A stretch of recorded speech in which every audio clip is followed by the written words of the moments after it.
چھٹے مولا کے پاس ایک شخص آیا، صلوات پڑھیں بر محمد و آل محمد۔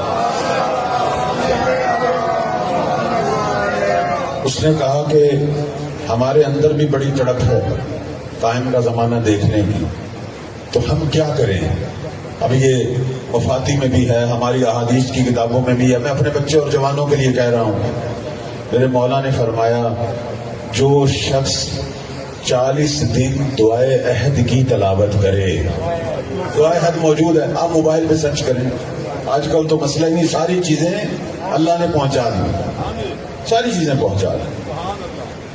وہ چند دن پہلے ایک جوان پوچھ رہا تھا کہ مولا کس دور میں آئیں گے؟ میں نے کہا وہ جو روایتوں میں نشانیاں ہیں وہ تو آج کا دور ہی لگ رہا ہے، باقی اللہ بہتر جانتا ہے۔ چونکہ روایت یہ کہتی ہے کہ مہدی جب بات کرے گا زمانے کے لوگ اپنے ہاتھ کی ہتھیلی پر دیکھیں گے، وہاں مہدی کا حکم ظاہر ہوگا۔ یہ 50 سال پہلے تو کسی کو نہیں سمجھ آ رہا تھا، آج ہمیں سمجھ آ رہا ہے۔ آج سمجھ آ رہا ہے یا نہیں آ رہا؟ روایت یہ کہتی ہے کہ جب مہدی آئیں گے، مشرق میں بیٹھا مغرب میں بیٹھے ہوئے کے ساتھ بات بھی کرے گا اور اس سے دیکھے گا بھی۔ 50-100 سال پہلے تو یہ کسی کو نہیں سمجھ آ رہا تھا، آج ہمیں سمجھ آ رہا ہے۔ تو چھٹے مولا نے فرمایا دعائے عہد کی تلاوت کرو، اور دعائے عہد خود میرے چھٹے امام نے خود تعلیم دی۔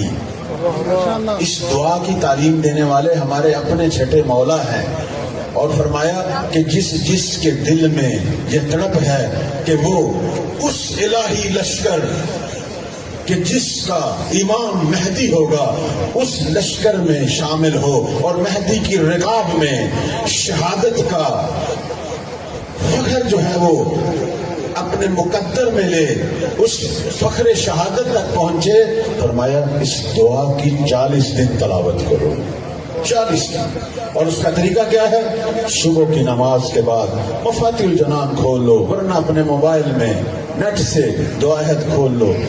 صبح کی نماز کے بعد 40 دن ہر روز خلوص سے دل سے زمانے کے امام کا تصور کرو، ان کی نیت کرو، ان کے حضور اس دعا کی تلاوت کرو۔ اور یہ دعا کیا ہے؟ یہ بیعت ہے وقت کے امام کی، یہ جذبہ ہے، یہ عزم ہے کہ مولا آپ کی راہ میں میں خون بہانے کے لیے اپنا تیار ہوں، اپنے آپ کو نچھاور کرنے کے لیے تیار ہوں۔ اب جب میرے مولا نے یہ دعا کی تعلیم دی، اس کے بعد میرے مولا نے خوشخبری دی، اور یہ خوشخبری صادق آل محمد کی ہے، یہ میری اور آپ کے نہیں ہے۔ فرماتے ہیں جو مومن 40 دن اس دعا کا ورد کرے گا، اس کے بعد 2 نتیجے نکلیں گے، یا اللہ اس کو نوح جیسی عمر دے گا کہ وہ مہدی کے دور تک زندہ رہے گا، یا اگر وہ مر بھی گیا جب بھی ہمارا قائم آئے گا اللہ اسے بھی قبر سے اٹھائے گا اور قائم کے لشکر میں ملا دے گا۔